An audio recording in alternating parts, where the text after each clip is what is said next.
Hey, what's going on guys? Welcome back. So this is my month 6 update video and man, I can't believe we're here already. The time has just absolutely flown by. So yeah, I'm looking a little bit rough right now, but I am about to go to the barbers. So this is going to be my first time actually getting a haircut by a professional barber since I've had this hair transplant. So if you've been following the channel, the last couple of haircuts that I've had, I've done them myself. And the results came out quite good. I was actually quite pleased with how it looked, being that I'm not a professional barber. But I just feel like since my hair's been growing in quite nicely, I feel like it deserves a professional touch now. So yeah, I'm gonna go to the barbers in a second. And when I come back, I'll show you what the actual haircut came out looking like. I'm a little bit nervous because I'm still here in Buenos Aires in Argentina. And this barber I've never actually been to before. I've just seen them on Google. And I saw that they've done quite a few guys with Afro hair before, so they should be quite experienced, so hopefully it will turn out good. Trying to describe to them the kind of haircut that I want is going to be a little bit tricky as well, because even though I've been learning Spanish, my Spanish isn't that good at the moment. I'm still learning, so yeah, it's going to be interesting. But yeah, stick around and you'll see what the haircut actually turns out looking like. But this is what my hair is looking like right now.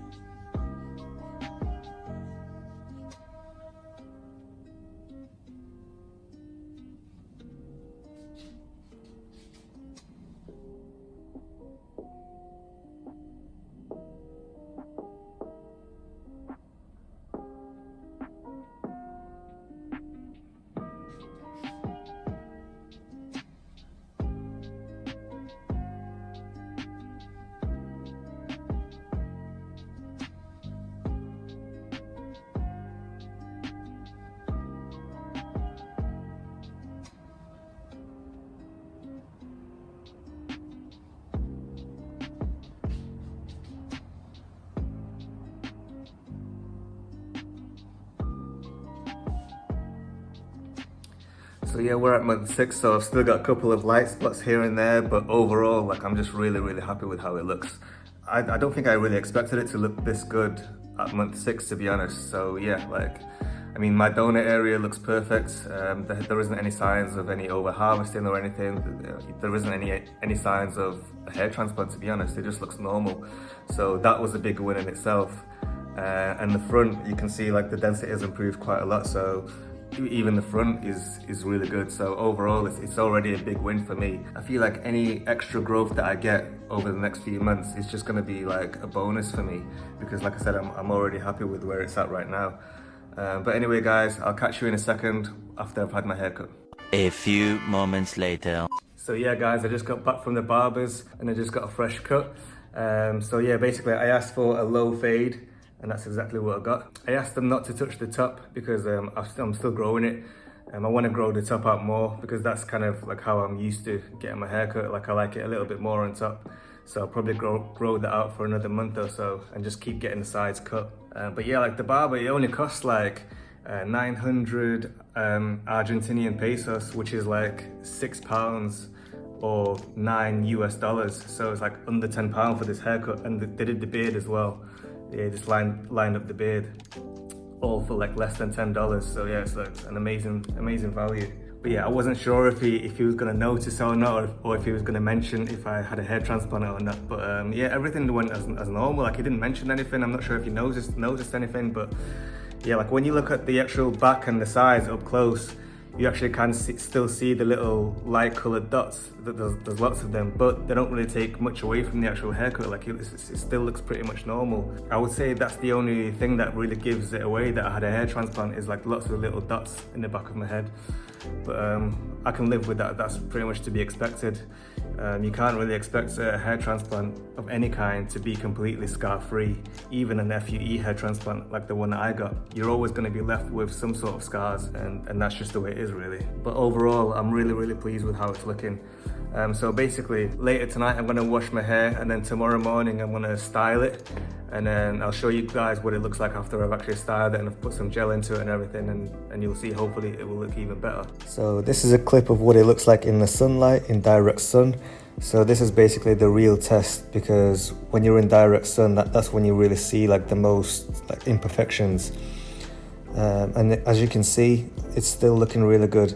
Obviously I still got my light areas that you can see, but at the end of the day it's a hair transplant and it's never going to look as dense as your native hairs.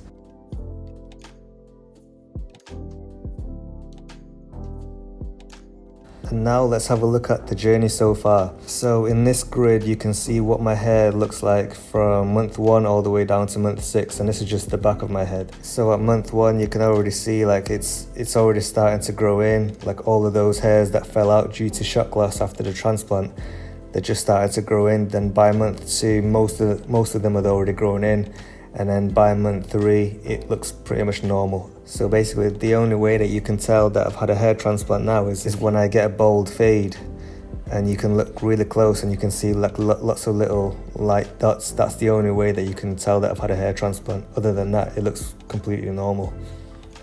All of those hairs that fell out during the shock loss period, they all grew back. And yeah, like I said, it looks completely normal. So moving on, you can see the actual progress from the front of my head. And the difference is quite amazing. I mean, I was quite shocked, to be honest, when I first saw this, when I was putting this together. Because if you compare my month 6, what I look like now, versus month 1, I mean, it's incredible. I still can't believe it sometimes. So basically, if you look at month 1 and month 2, that's basically the height of my sort of ugly duckling period. It's when all of the new transplanted hairs basically fell out and shed. That's the shedding period right there. So when all of those hairs fell out, I pretty much went back to normal. I went back to how I was looking like before I had the hair transplant.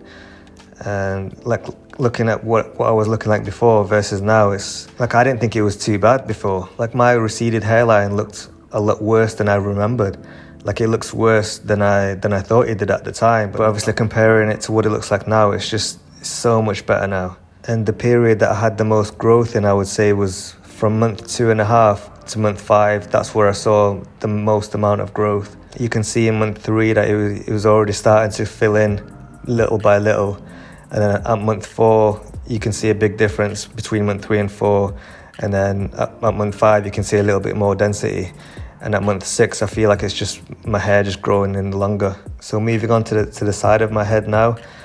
And again, you can just see like a big difference from month 1 to month 6. I mean, my forehead looks so big at month 1, and now it looks completely normal. And again, you can see at month 3, like little hairs just starting to grow in.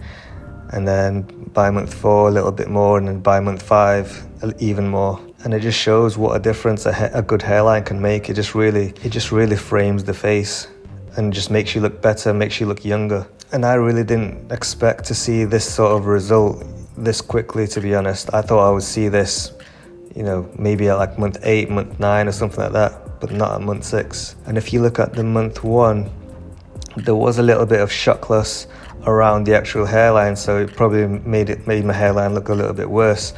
But all of those hairs that fell out due to shock loss eventually grew back in. Also, for those who have been following the channel for a while, like I don't know if you remember or not, but I remember making a week 3 video where I mentioned that I'd had a lot of white hairs coming through on the sides, and I wasn't sure why that was. I thought maybe it's because of the hairs that fell out during the shock loss starting to grow back in, and instead of growing back in black like they were before, they're growing in white.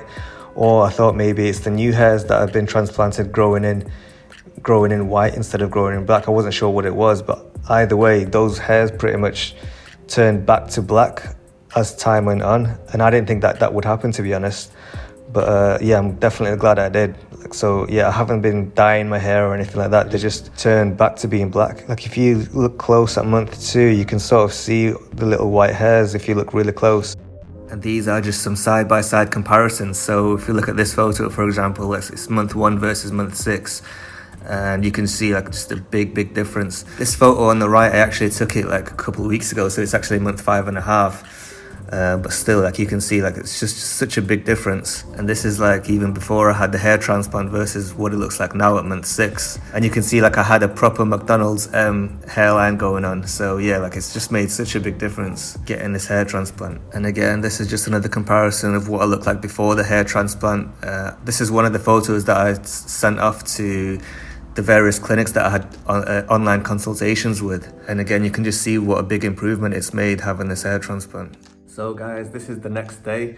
So I had my haircut yesterday, and this morning I just basically put some gel in my hair and I styled it using one of those sponges with the holes in it.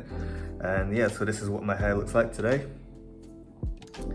From the front and from the sides, you know, it looks completely normal. You can't really tell anything. It's only when you're looking sort of directly head on that you can kind of see where the areas are a little bit thin. But overall it looks really good, and it just looks really, really natural. And yeah, like I'm just really, really happy with the results.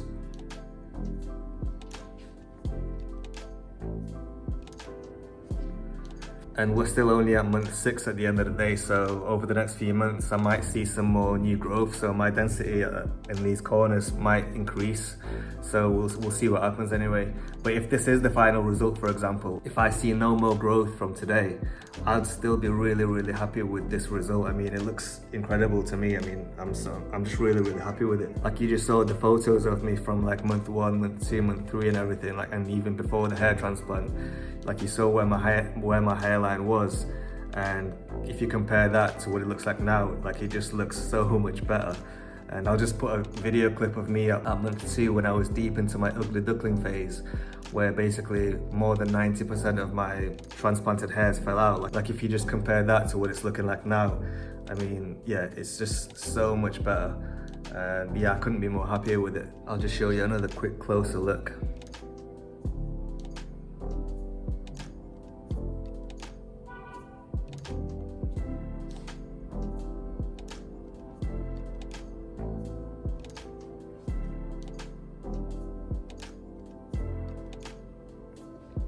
Like I mentioned before, you can still see the little light dots just at the back of my head.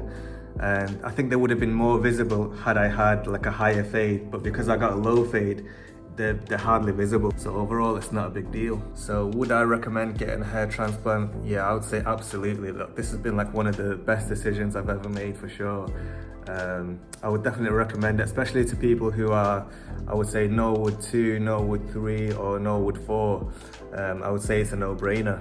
But if you're like a Norwood 5, Norwood 6 or Norwood 7, I would say just have a real hard think about it, because obviously you're going to need a lot more grafts, and not everyone has like a really good density donor area to begin with. So if you're like a Norwood 6 or Norwood 7, you'll most likely need more than one hair transplant. And some people don't have enough hair at the back of their heads just for one hair transplant, let alone 2.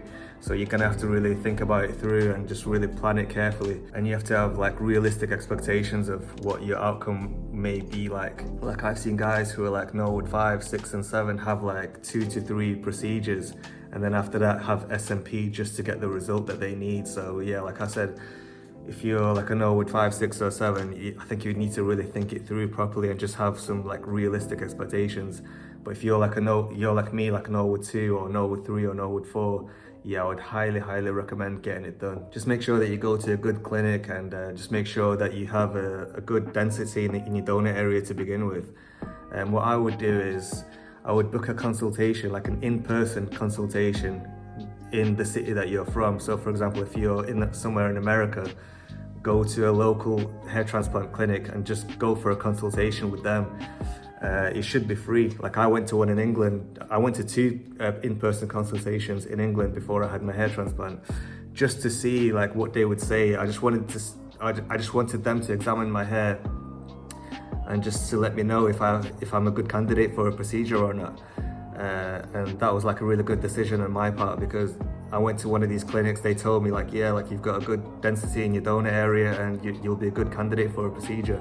So with that knowledge, I then started researching different clinics in Turkey and found the one that I was comfortable going to, and then I went to it, and ultimately I had a really good result. So with that being said, guys, if you've got any questions or any comments, then drop them down in the comment section below, and I'll see you this time next month. Peace.